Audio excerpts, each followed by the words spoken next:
waxaa maanta magaalada Ceerigaabo ee xarunta gobolka Sanaag soo gaadhay isla markaana si gooni ah loogu soo dhaweeyay wasiir ku-xigeenada wasaaradda qorsheynta qaranka iyo horumarinta caafimaadka Soomaaliland waxaana wasiir ku-xigeenadaasi isla maantaba si wada jir cisbitaalka guud ee magaalada Ceerigaabo ugu wareejiyeen daawooyin loogu talagalay daaweynta bukaanada cisbitaalkaasi. Daawooyinkan oo ay ugu horreynba wasaaradda caafimaadku kala wareegtay wasaaradda qorsheynta ayaa munaasabad ballaaran oo loogu qabtay cisbitaalka guud ee magaalada Ceerigaabo waxa ugu horreynba halkaasi ka hadlay madaxa mashaariicda sanduuqa horumarinta SDF gobolada Sanaag iyo Sool Mr. Faisal Baraade halkan maraya ay u yimaadeen in la wareejiyo dawadii fayskii labaad ee SDF ta fayskiisii labaad waa dawadii ugu muhiimsanayd essential drugs ka ahayd dawadaasi waa qaybtii labaad waxay ka kooban tahay ugu yaraan ilaa dhowr iyo 9 4 iyo 9 6 iyo 9 item oo kala jaado oo qaarkood ay ka kooban yihiin 500 oo bogus ama 150 bogus qaarkoodna ay ka kooban yihiin.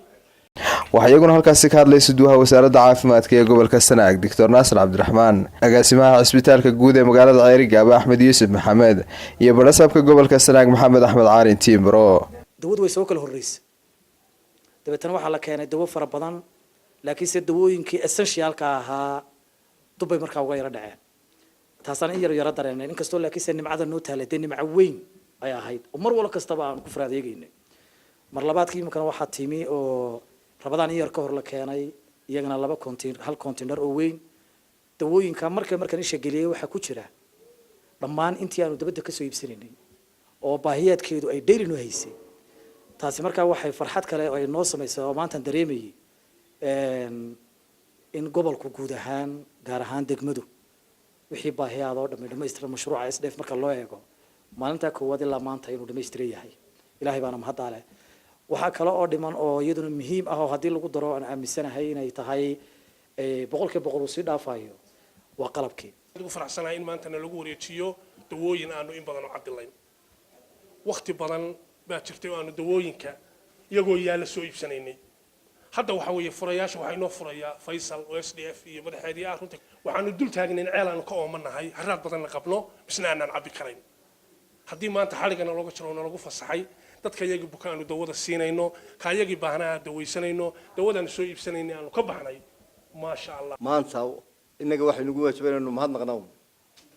waayo baahayna haysabay naga soo daboolantay arin kale nooma yaalo waan ugu mahadnaqaynaa kasta oo gacan ka geysatay inay Ceerigaabo soo gaarsiiso dawadaas waayo baahi weyn buu gobolku qabay runtii intii dawooyinku cusubinoo yimaadeen isbedel weyn baa ka muuqda xitaa caafimaadkii dadka maanta waxaynu haysanaa dawo tayo leh cidii kastoo inoo keentay waxaanu leenahay lagu dhadhamiyo laga dherig SDF iyo wasaaradda qorsheynta aynu maanta kala wareegaynaba waa leedin dhadhamiyaha leedin ka dhargaan lana soo kordhiya wasiir ku-xigeenka wasaaradda qorsheynta qaranka injineer Xuseen Ibrahim Buuni oo dhankiisa halkaasi ka hadlaya faahfaahin ka bixiyay daawadan ay maanta ku wareejiyeen wasaaradda caafimaadka iyo cisbitaalka guud ee magaalada Ceerigaabo uu nimid munaasabadii aanu ku wareejinay wasaaradda qorsheynta iyo horumarinta qaranka ahaan wasaaradda horumarinta caafimaadka dawadii qaybtii labaad ee cisbitaalka Ceerigaabo cisbitaalka Ceerigaabo marxalado kala duwan buu runtii soo maray oo marka koobaad ay ahayd dib u dhis iyo dhismihii lagu sameeyay cisbitaalka Ceerigaabo marka labaad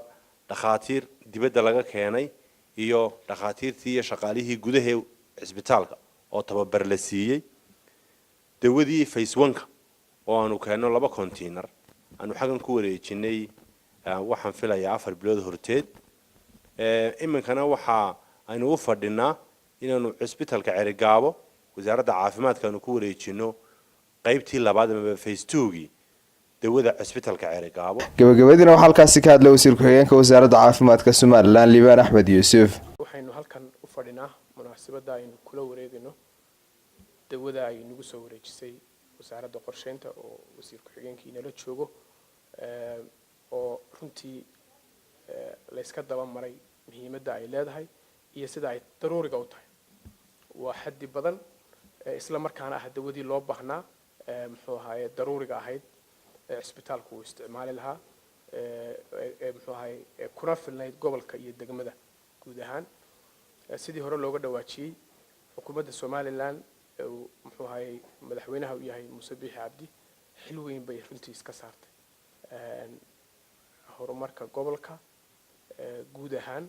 gaar ahaan caafimaadka oo ka warqabtaan in muxuu ahay isbitaalkan laynoo ballaariyay shaqaaleyntiisii iyo muxuu ahay dhakhaatiirtiisii muxuu ahay loo dhammaystiray dawadii muxuu ahay fayskii labaad imika dawo ku filan isbitaalka ay soo gaadhay qalabayntiina ay ku xigi doonto Yunis Sheekh Ahmed Universal TV Ayr Gabo